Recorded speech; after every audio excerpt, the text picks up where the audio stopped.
I don't know if you guys can hear me, but I'm about to go out for my first laps at round 5, Lone Star Drift. So,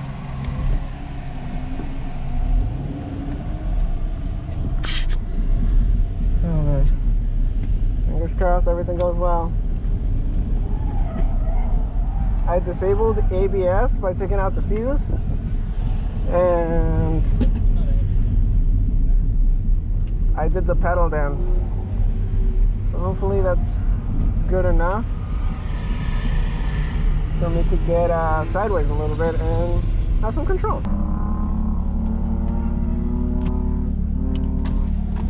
Let's order some Z before we go, because it gets hot in this thing.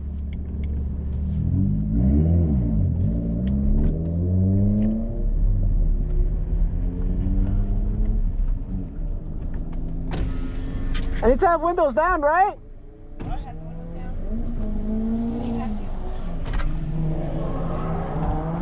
I have to have the windows down, right? Technically, you can roll your windows up if you have your shield down. But you gotta have your chin strap on. That's the only main thing. Yeah, chin strap and seatbelt. And wheels, you gotta have the wheels on the car.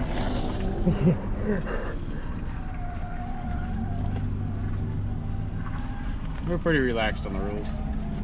Mainly just don't stick your hand out. You know, don't do nothing stupid. Crap, where's the thing where it clips on? Don't get out of your car on track at all. I don't care if you total this damn thing. Yeah. If it catches fire, you can either sit there and burn or get ran over. That's your choice. But if it's not on fire, don't get out. I can't find the thing. Huh? Oh wait, it's this way probably, right?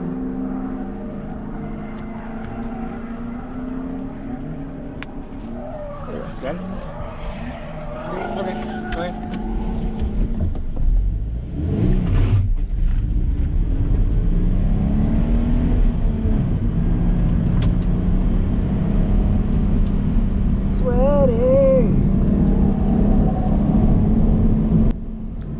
If you notice, here I was trying to get the car loose without having to do clutch kicks or anything like that.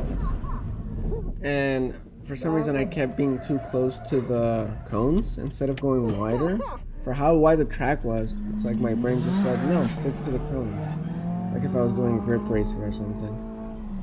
Now that was an interesting thing to notice. At some points I would get the hang of it, and then I would either panic or something and just spin out.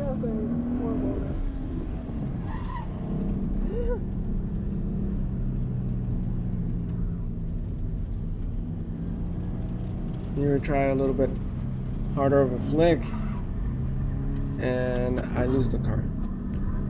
Because my hands, if you notice, go a little bit too crazy and crisscross, which you need to try not to do apparently.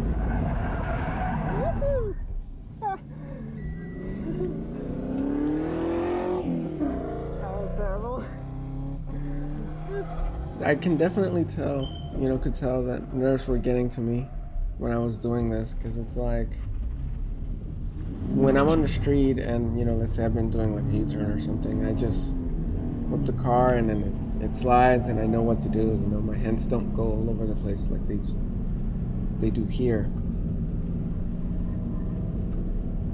But maybe it was the fact that I was going a little bit faster that would throw me off, or maybe the pressures that I put on myself, knowing that I have to do good at this. Oh god, this is horrible. Destroyed all the cones.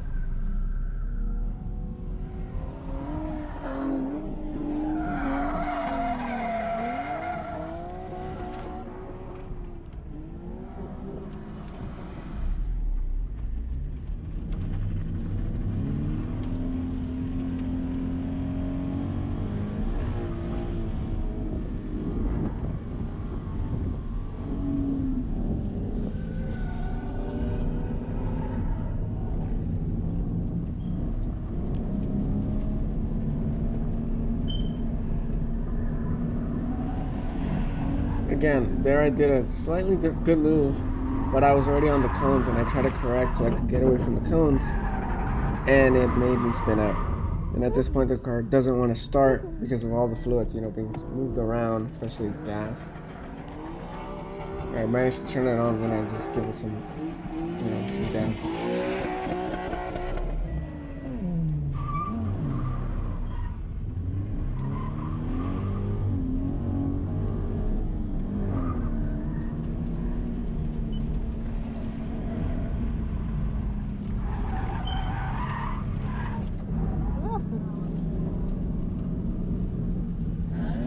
Here I'm coming off track because That was horrible. Aaron had said not to be doing too many laps because it would destroy your tires.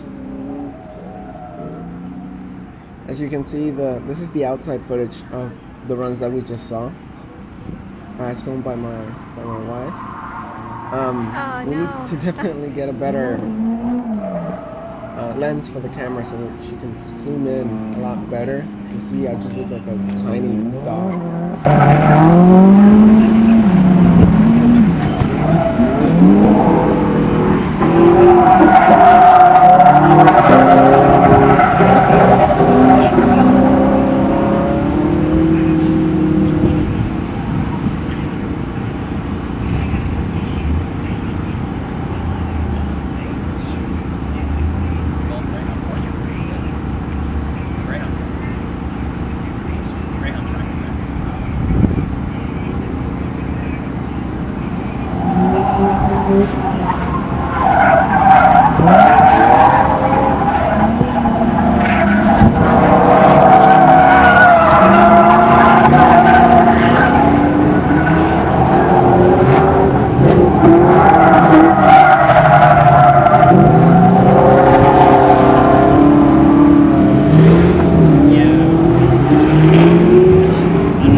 Definitely enjoyed watching the other more experienced guys go around. When you're inside, you know, getting around along with them, it just seems so smooth and just like effortless. And what I kept trying to figure out when I would go on a run is how do I mimic that? You know, how do I just calm the nerves or just remember that, hey, I've been driving this car for a little bit now and I know the basic idea of how to get it sliding. I just need to put it down on, you know, with my foot and my hands and stuff.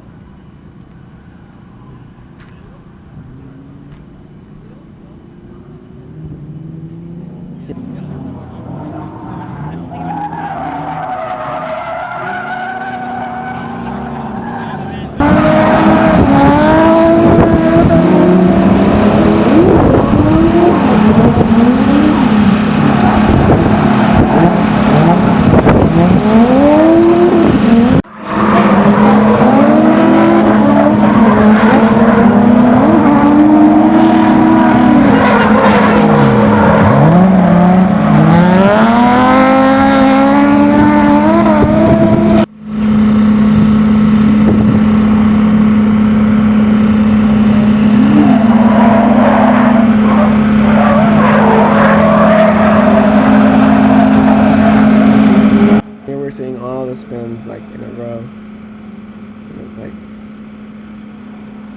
I feel like I definitely should have tried to do other corners, not just that big sweeper, because everybody kept telling me, you know, it's like one of the hardest ones. But it's like, hey, if I can get this hard turn, I can get the rest. For my next event, which is coming up here in like 2 weeks or so, it's an actual track, so I've been wanting to just get some practice so I can definitely not spin out so many times. I feel like my tires would last a lot longer if I did that. One good advice that I got for some things that I made there during the event was to go into the entry a little bit faster because it would make the body weight of the car just transfer better. And towards the end of the first day, I was actually starting to get the hang of that turn. It's hard to tell on the camera, you know, because of the distance that it was at. And it really sucks that I didn't get to have the clips from the GoPro because the battery died like so quickly. Definitely a really good experience, and I was hooked on the first try. Honestly, on the first ride along that I did, I was hooked. I knew that I wanted to do this a lot more and get good at it. With one of those friends that I made, his name's Raul, he has a 350Z. And he was doing really good. There was this chicane type of turn there that is like, it would get everybody. As you can see, he's actually using all the track that there's available. And that was my mistake. I kept being too close to the cones on the inside and not allowing the car just to step out. I need to go way wider. But my fear was I don't want to hit that barrier. In these runs, I'm with another one of those friends. His name's Ever. He has a 240 with an XR20. Sounded really cool. So you can hear all the blow-off noises.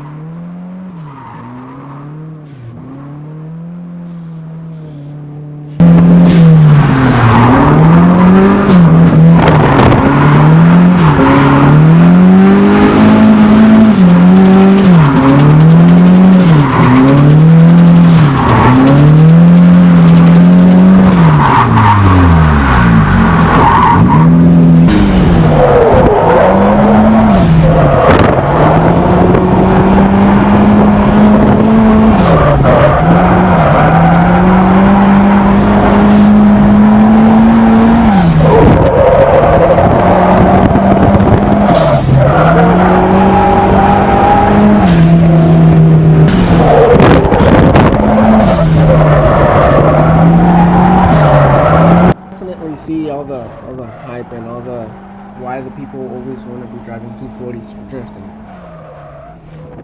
They really handle the track well. You know, they don't have that much power, but they get down.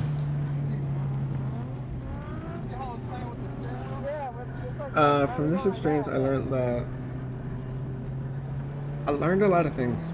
Well, one of the important ones is everything you ever see in a video about drift events and drifters being like all friendly and all like helpful is very true.